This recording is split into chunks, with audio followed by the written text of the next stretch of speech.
In today's video, I'll teach you how to use car loan calculator on cars.com. First of all, launch open any browser of your choice. You can see over here I've opened Google Chrome. Now click on the search bar and type in cars.com. Press enter. After you do that, you'll be led to the official website of cars.com. So if you would like to use the loan calculator, what you have to do is hover over this option for finance. You'll be able to see various options over here. Click on this option, car payment calculator, that you can see at third. Now after you do that, you'll be able to access the car loan payment calculator over here. You'll be able to see various options over here. What you have to do is fill out these options. First of all, enter the price of the car that you want.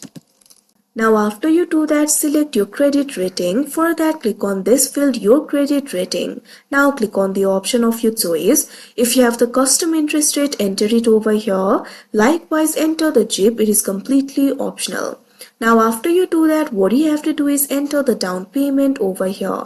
Click on the field of down payment and enter it. Likewise, enter the net trade-in, cash incentives, title, registration and additional fees. Now you'll also have to select the length of loan. Simply click on the option of your choice. Now if you look right over here, you'll be able to see the calculation. You'll be able to see the amount that you have to pay every month. Likewise, you'll be able to see the total loan amount, total interest paid, total loan and interest paid over here. If you scroll down, you'll also be able to see the annual amortization schedule and monthly amortization schedule. If you click on it, you'll be able to see the calculation of amortization schedule over here. So like this, you'll be able to use the calculator. So that is how you use car loan calculator on cars.com. I hope you found this video helpful. Thank you for watching.